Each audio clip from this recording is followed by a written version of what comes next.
Hey everybody, it's Coach Floyd again. Welcome back. This week we're going to be working on functions and parameters 1 through 3. Okay, so let's get into it. The first two lessons are pretty easy, pretty simple, pretty quick. That third one is pretty long. Okay, so let's look at some of these real quick and get to it. So what is a function?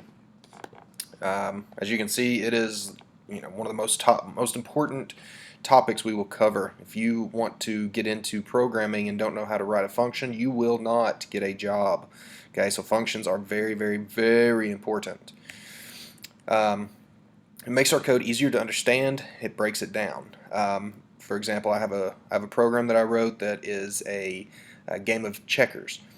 Well, it's 600 lines of code.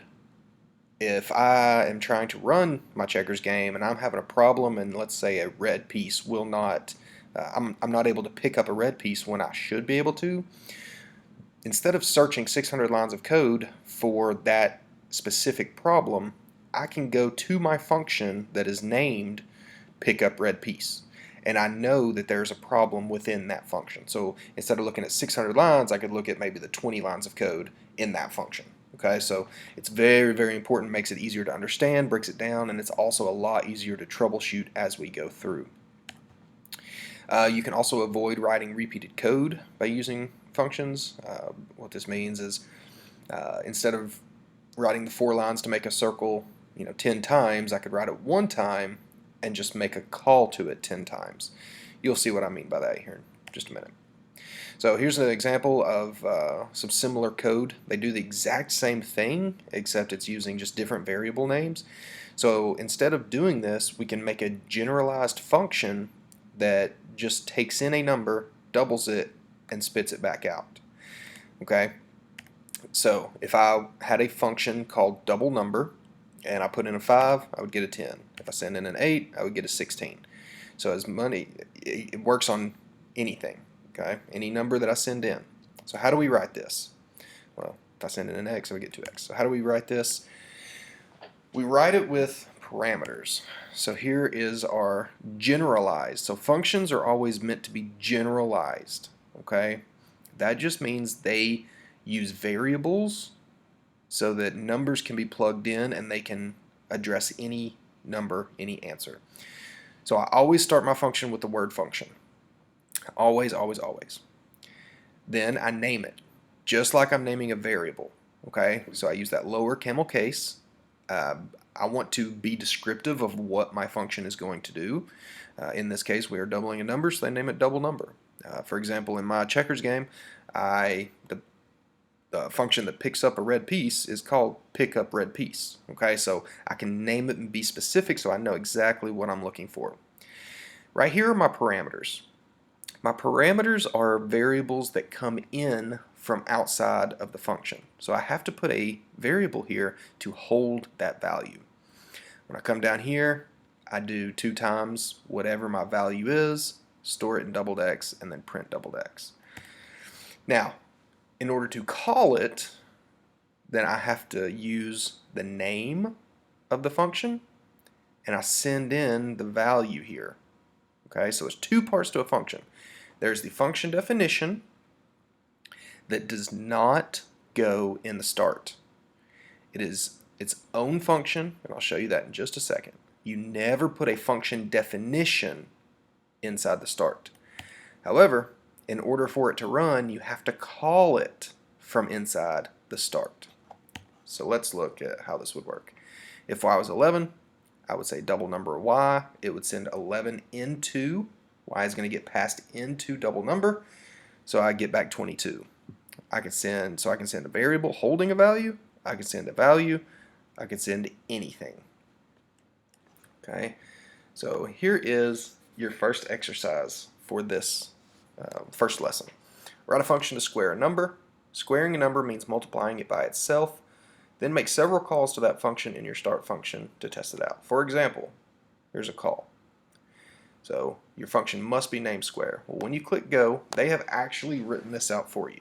So what I want to show you here is we always have our start function.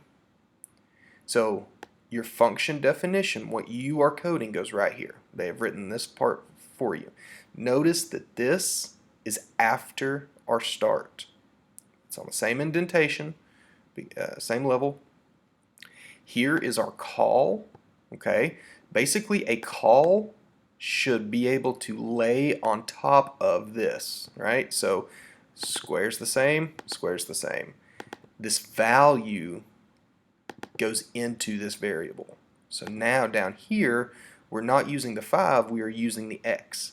I could change this to a 6, I could change this to a 30, I could change this to anything I want, okay? And I can also add more. Oops. Okay, so I can make square of 90. Okay, I only need one function definition, but I can call it as many times as I need or want. Okay, so for this one, to complete this one, you need to write the code in here to print out the square of x. Okay, remember, to square it means to multiply it by itself. All right, so that's square right here is lesson 1. Triple is almost the exact same thing, except you're tripling the number. In here, you're taking in, please watch the video for lesson 2, but all you're doing is you're taking in 2 parameters. And to do that, you just put a comma and a second parameter name. So these two are just bringing in 2 parameters. All right, I think you'll be able to figure those out. Please just work through those. Now, lesson 3. Let's look at lesson 3. Lesson 3 starts with some graphics. Okay, so it's a little bit tougher because we have to do a little bit more thinking. So if you had a function called build a house, and you were asking your friend to build you a house, and you said build me a house, and they would say okay, and this is the house you get. You have no say in what you want. But if your build house is a general building house function, and you get to specify what it is you need, then you get the house you want. Okay? So life without parameters, you get great houses. We need to bring in parameters, and we can have as many parameters as we want. We just have to make sure that if we put them in our definition, then we send in that many values. So if I told him to build me a house, ask me what color. I want a blue house. Then I get a blue house. Okay? So I can send in parameters for the color. I can send in parameters for the size. I can do whatever I want to. So let's look here. Here are 2 pieces of code, one to make a red circle and one to make a blue circle. You'll notice that their sizes are a little bit different, they're located a little bit different, colors are a little bit different, but ultimately they're doing the same thing. They're making a new circle, they're setting position, setting color. So instead of writing all those, what if we could just say, hey, build me a house, or build me a circle of this size, this color, at this location, and then you get it. But what if I decided to change it? Okay, so here's my red circle, here's my green circle. So draw circle can do the exact same thing, but receive these parameters to make different sized, colored, and located circles. So there's what that looks like.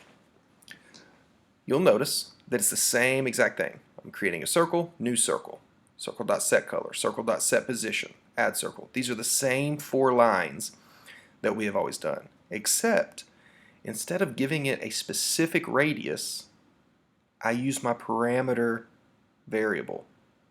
Okay? Instead of putting in a specific color, I use my parameter variable, and x and y, same thing. So I create my function, I name it, draw a circle because I'm drawing a circle, and I need 4 pieces of information to make this specific circle. I need the radius, color, and location. Okay, so those are my parameters. Now I can call it. So draw a circle. I send in so the first thing it asked for was the radius, so I send it a radius. The second thing it asked for was a color, so I give it color.red. My x location, 100. My y, 300. Same thing down here. This one's a little bit bigger. This one's green. It's located in a different spot. So let's look at that. So what I've got here is my generalized draw circle function. Okay. Now up here, and you can see that this could lay right on top of here. Draw a circle the same. And then the 40 goes into the radius. The color goes into the color. The X and the Y. So when I run this, I get my 4 circles. Okay, because it makes 4 calls and draws 4 circles. Now one thing that you can't do is when I'm up here, I can't switch the order in which these come. So if I tried to send in color.red, 40. It's all the same information that I had. However, now I'm going to be trying to put color.red into radius and the number 40 into color. So when I run this, I'm going to get an error because color.red is not an appropriate radius. Okay, so make sure that you're giving the right information at the right time. Color.red, comma, and now I can run it. All right, so let's look through here. Assignments. We got a function that draws vertical lines on the graphics canvas. So we haven't done lines yet, so let's go to our docs. But first, oh, never mind. It gives you all the calls you need, so that's awesome. So what I have here is pseudocode to help you through this. Alright, so as we read this, write a function that draws vertical lines on the graphics canvas. So I'm going to create a vertical line function, make sure it's named vertical line, and my parameters, it tells me right here, should be the X location, so I named it X, and the length, so I named it length. When I went over here to docs and line, to draw a line, you need this line of code. Okay, so I copied that in. You also need to add the line, so that tells me here. Now, x1, y1 is a point in the canvas. x2, y2 is another point in the canvas. And then what this does is it creates those 2 points and it draws a line between them. Okay? So then we have to fill in x1, y1, x2, y2. Well, let's read. If a line is vertical, the x values of the endpoint are the same, so that means my x1 and x2 should be the same. Well, do I have a variable that is telling me where my x should be? I do. The parameters to your function, all of your lines should start at y position 0. So my y1 is going to be my starting y, and this tells me that they should all my y1s should start at 0. Now my y2 is going to be how far down the screen the line goes. Well, do I have a parameter variable that tells me how long each line should be? I do. So you are going to fill in these 4 numbers right here using these 2 variables and a 0. Once you do that, this is what you'll get. Okay. Let's look over here at my graphic stoplight. Again, I've written the pseudocode for you so that you can go through here and help yourself.